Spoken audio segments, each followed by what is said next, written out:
Don Laskin with another edition of Observations When the Rant Is Due.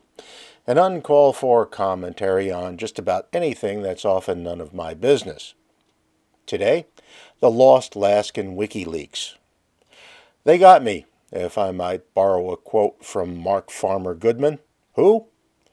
Well, back in the olden times when even the rich and well-connected were forced to take physicals to check their fitness for military service, I got a written invitation from my draft board requesting I take mine.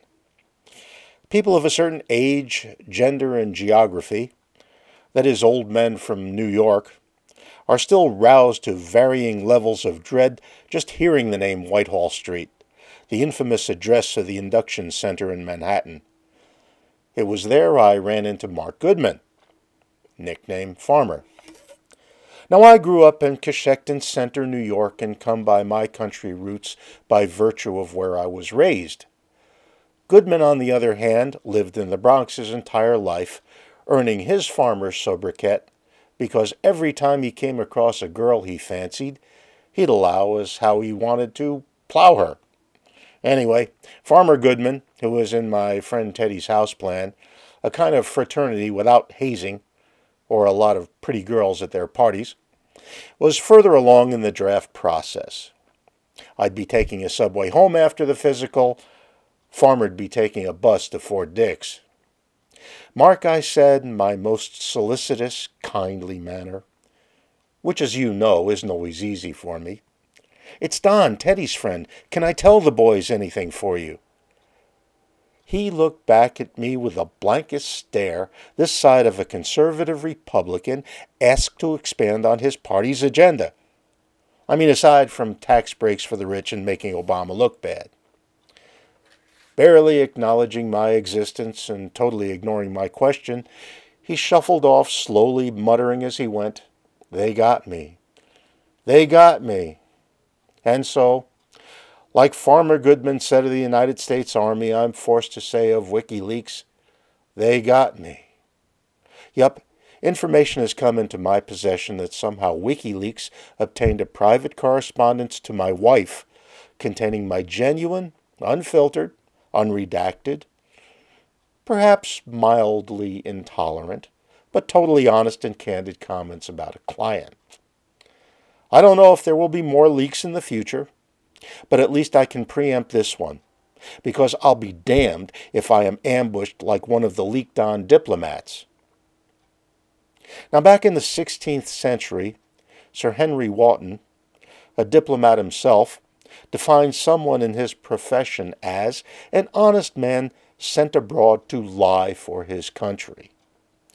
So I guess a diplomat outed by WikiLeaks is an honest man who goes abroad and tells the truth for his country, which comes positively close to treason. Anyway, rather than have you hear it from WikiLeaks, I prefer to do my own leaking. A while back, after handing over concept and copy for an ad campaign, I got this email from my client. Quote, "Excellent. Never seen better work. Outstanding verbiage.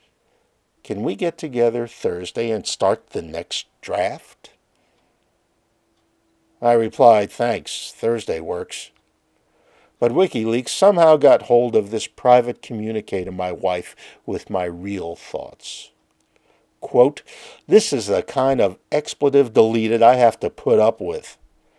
There's no such expletive deleted word as verbiage, which, if you look it up, the dictionary says is a deliberate misspelling and mispronunciation of verbiage relating it to the word garbage. And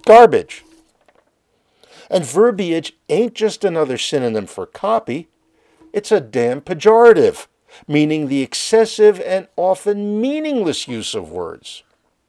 So here we have a marketing VP with an EE and MBA whose authority for judging my copy comes from a minor brush with English as an undergrad, and whose authority for judging my advertising acumen comes from watching muted TV commercials during reality shows between kitchen and bathroom breaks, who wants something better than excellent, though he's never seen better. Now that is a crock of verbiage. And this has been a crock of satire. WikiLeaks has never deigned to steal my private correspondence. And of course, I've never, ever had a client like the one I described. This is Don Laskin, and that was Observations.